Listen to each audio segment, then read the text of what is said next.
చెప్పాలి బాబు. ఇంట్లో ఎవరున్నారు? అమ్మగారు అయ్యగారు లేరండి. శేఖర్ బాబు గారు మాత్రం పైన స్నేహితులతో.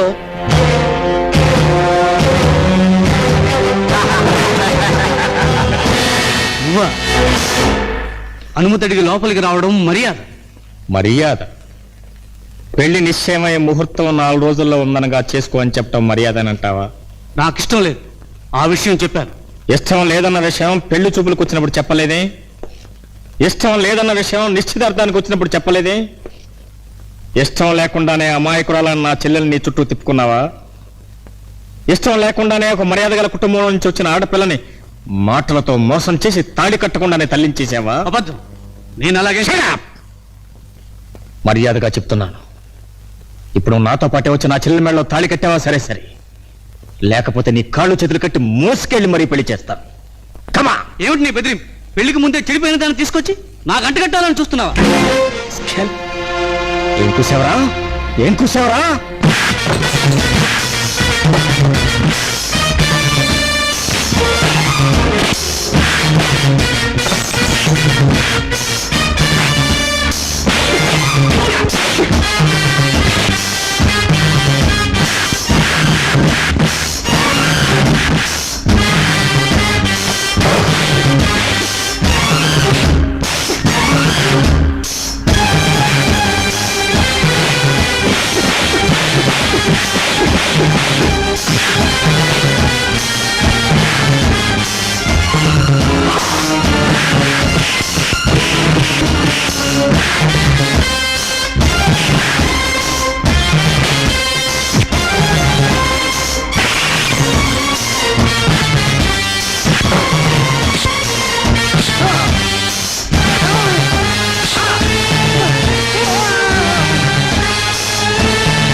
జరిగితే పెళ్లి అతనితోనే జరగాలి, లేకపోతే చచ్చిపోతాను.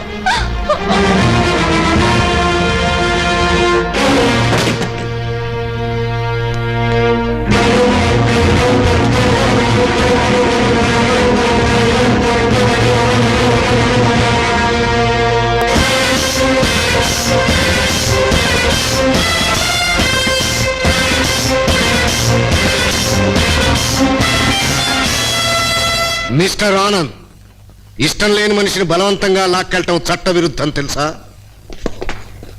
చట్టం గురించి చెబుతున్నారు కాబట్టి కాస్త న్యాయం కూడా చెప్పండి. నిశ్చితార్థం జరిగిన తర్వాత పెళ్లి చేసుకోకుండానే నా చెల్లిని తల్లించేశాడు. ఇప్పుడు పెళ్లి చేసుకుని పమ్మని చెప్తున్నాడు. ఇది న్యాయమేనా? ఓర్ నీ దుంపదగా ఆయుసం చెప్పడానికి 4 పెద్ద మనుషులు అంటేసుకొచ్చాం. మెల్లో కెమెరా వేసుకుని పుట్టుకుని ఫోటోలు నొక్కేసి డాగలా చూసే ఈ పెద్ద మనిషి ఫోటోగ్రాఫర్. ఈ తీసే ఫోటోగ్రాఫర్లు పత్రికల్లో ఆచుకుంటేసి ఏ రోజుకి ఆ రోజు పెదలకాయ నుంచి నక్కలా చూసే ఈ చిన్న మనిషి పెద్ద రిపోర్టర్. ఖద్దరు బట్టలు వేసుకుని చుట్టిన బియ్య బస్తాలా ఉన్న ఈయన బాబు గారు.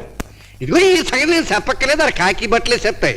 బొక్కలు వేసేసి డొక్కలు పొడిచేసే ఈరు పోలీస్ ఆఫీసర్. వీళ్ళందరినీ వెంట పెట్టి రావటంలో మీ ఉద్దేశం? ఏ విషయంలోనైనా న్యాయం జరగాలన్నది నా స్టేట్మెంట్. ఇప్పుడు నువ్వు నా స్నేహితుడి కొడుకుని బలవంతంగా తీసుకెళ్తున్నావు. ఇది కిడ్నాపింగ్ కనుక నిన్ను పోలీస్ ఆఫీసర్ అరెస్ట్ చేస్తారు. కానీ నీకు న్యాయం జరగాలిగా. అందుకని తాళి లేకుండా ఒక కన్నెపిల్లను పిల్ల తల్లిని చేసిన ఒక దుర్మార్గుడు వైనవంటూ ఇప్పుడు తీసిన ఫోటోలతో సహా పేపర్లో ప్రచురిస్తాడు ఈ జర్నలిస్ట్. ఇది దేశ ప్రజలు చదువుతారు, నీకు న్యాయం జరగాలని పట్టుబడతారు. అప్పుడు కోర్టులో కేసు మొదలవుతుంది. ఈ కడుపు నేనే చేశానంటానికి సాక్ష్యం ఏమిటి? అది ఎవరైనా చేసి ఉండొచ్చుగా అంటాడు ఈ అబ్బాయి. ఈ పాయింట్ గురించే బాబు గారు మీటింగ్ లో ఆవేశంగా చెప్తారు.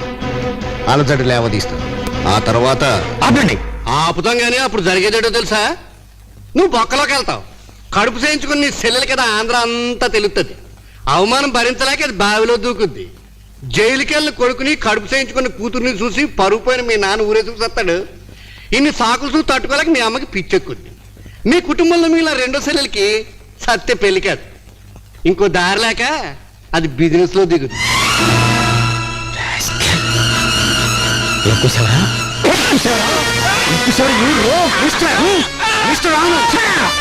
ఇలా ఆవేశపడితే అతను చెప్పినవన్నీ జరగడమే కాకుండా నీకు ఉరి శిక్ష పడుతుంది. ఆలోచించు. ఈ శేఖర్ నీ చెల్లెల్ని పెళ్లి చేసుకోవాలనుకుంటే నువ్వు నా కూతుర్ని మర్చిపోవాలి. దానికి శాశ్వతంగా నువ్వు దూరం అవ్వాలి. అట్ట నువ్వు సాటుగా పెళ్ళం మరొడితో తొంగడం చూసినట్టు చూడమాక. నువ్వు స్వప్పమ్మని మరిచిపోయి వదిలేసి వెళ్ళిపోవాలా లేదంటే నెల తప్పిన నీ చెల్లెలి చరిత్ర లోకానికంతా తెలిసిపోతుంది. నువ్వు కటకటాల వెనక్కి వెళ్ళిపోతావు. నీ బాబు ఊరేసుకు చస్తాడు. నీ అమ్మకి మతిపోద్ది. నీ రెండో తల్లి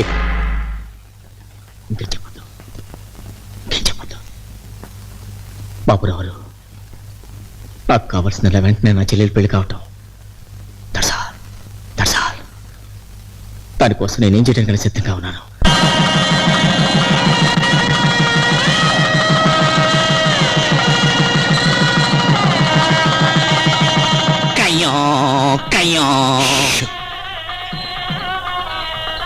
దండాలు బాబు గారు, మీరు చెప్పిన ఈ ఫైలు ఆ రంగారావు గారి బీరువాలోంచి తేవడానికి చచ్చాననుకోండి. ఊరికే సచ్చావేటి? 1000 రూపాయలు దొబ్బి సచ్చావు. ఆ పైలు కాదా ఆడి సంతకం ఉన్న కాగితం తీసుకొచ్చావా? ఇదిగోనండి ఆ రంగారావు గారి సంతకం ఉన్న కాగితం. సర్లే నువ్వు వెళ్ళు. మరి వస్తానండి. బావగారు ఇప్పుడు ఏం చేద్దామంటావు? ఏడు చేద్దామంటే ఆ రంగారావు నాకు సంతకం పెట్టకుండా వదిలేసిన ఈ దొంగ పైల మీద ఈ కేడీ నాకుడి చేత ఆడి సంతకం పెట్టించేద్దాం. ఈ పైన ఆడ ఆఫీసులో పెట్టి పై ఆఫీసర్కు ఫోన్ కొట్టి రంగారావు గారు లంచాలు తిని సంతకాలు ఎట్టించడం నువ్వు మాట చెప్తాం. నువ్వు కూసురా. రేయ్, ఈ పైల్లో ఉన్న కాగితం మీద ఈ కాగితం మీద ఉన్న సంతకం పెట్టి సరిగ్గా ఎట్టపోతే డొక్కలో పడుతాను. పెట్టి నా కొడక పెట్టా. అంతే, గోడ మీద పెడక. హలో, ఎవరు? నేను ఎవడైతే నీకెందుకయ్యా, నీ బామర్దిని అనుకో. ఇంతకీ నేను చెప్పొచ్చేది ఏంటంటే ఆ సన్నాసిగాడు రంగారావు మంచోళ్ళ కనిపిస్తూ లంచాలు అట్టేసి కనిపించే ప్రతి పైల మీద సంతకాలు ఎట్టేస్తున్నాడు. ఓర్ నీ ఎంగిలి పీస్ బాస్ ఆపో. ఇలా పైలు చూసుకో, ఆ తర్వాత నువ్వు ఏడు చేస్తావు చేసుకో. ఎలా ఉంది బాగారు మన ప్యాన్? ఏమిటి సార్ ఇది? నన్ను సస్పెండ్ చేస్తున్నారు? ఎస్ మిస్టర్ రంగారావు, మీ మీద ఉన్న గౌరవంతో సస్పెండ్ చేసి వదులుతున్నాం. అదే ఇంకొకరైతే లంచం తీసుకున్నందుకు అరెస్ట్ చేసిన వాళ్ళు. నేను లంచం తీసుకున్నానా?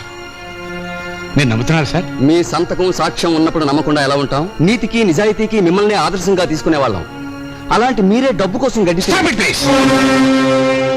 వృత్తే నా దైవంగా నమ్మి నీతే నా ప్రాణంగా బ్రతికి నన్ను లంచం తీసుకున్న దోషి ఉంటారా? ఇన్నేళ్ల నా జీవిత కాలంలో పస్తులున్నా అప్పులున్నా తప్పుగా 1 రూపాయైనా ఎవరి దగ్గర తీసుకొని నన్ను లంచగొండినంటారా? ఇన్నేళ్ల నా సర్వీస్కి నా సేవకి ఈనాడు ప్రభుత్వం నాకు ఇచ్చిన బహుమానం ఇదా? ఏ మచ్చ నాకు రాకూడదనుకున్నాను, ఏ అపవాదు నా మీద పడకూడదనుకున్నాను, దాన్ని అన్యాయంగా నాకు అంటగట్టి ఇవాళ నలుగురిలోనూ నన్ను దోషం చేసి తల వంచుకున్నట్టు చేశారా? ఇది చాలా అన్యాయం, అక్రమం. I can't bear it.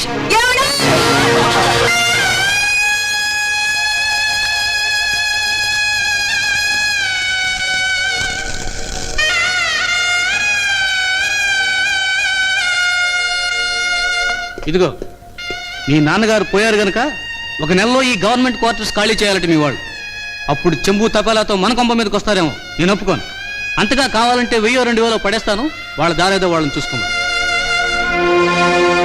ఏమండి, అలా మాట్లాడకండి. మా వాళ్ళు వింటే బాధపడతారు. Excuse me. సారీ బాబు గారు, నాకెవరో ఏమీ చేయక్కర్లేదు. నేను కాస్త కూస్త చదువుకున్నవాడిని. నా తల్లిని చెల్లాయిని పోషించుకోగలను. నువ్వు మాకు చేయవలసిన సహాయం వల్ల మా చెల్లాయిని బాగా చూసుకోవటమే. వస్తా. ఏంటలా చూస్తావు? తొందరగా సర్దు, ట్రైన్కి టైం అవుతుంది. నాన్న, ఈ పుట్టినరోజు ముందుగా మీరే దీవించాలి.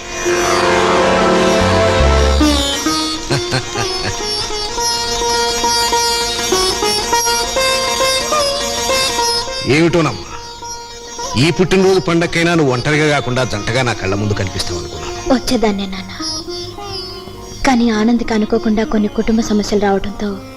ఏ సమస్యలో ఏమిటో అతను నాకు 4-5 సార్లు కనిపించాడు. హుషారుగానే ఉన్నాడు. కనిపించిన ప్రతిసారి ఒక్కొక్క అమ్మాయితో తిరుగుతున్నాడు. బహుశా అమ్మాయిలు కావలసిన వాళ్ళు చుట్టాలో అయి ఉంటారు. అన్నట్టు ఇవాళ సాయంకాలం పార్టీకి అబ్బాయి నువ్వే స్వయంగా పిలువు.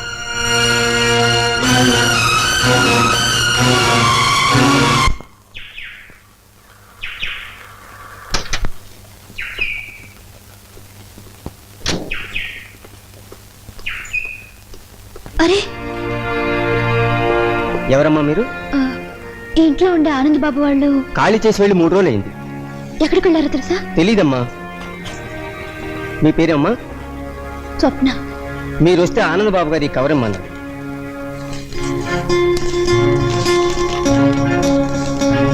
స్వప్న, మా అమ్మ మనశ్శాంతి కోసం నేను మా మామ కూతురు పెళ్లి చేసుకో తప్పడం లేదు. ఇప్పుడు మేమున్న పరిస్థితుల్లో మా మామగారి సహాయం మాకు చాలా అవసరం. నేను ఎక్కడైనా హాయిగా బ్రతకాలనుకుంటే నా గురించి నువ్వు వెతుకోవద్దు. ఆనంద్.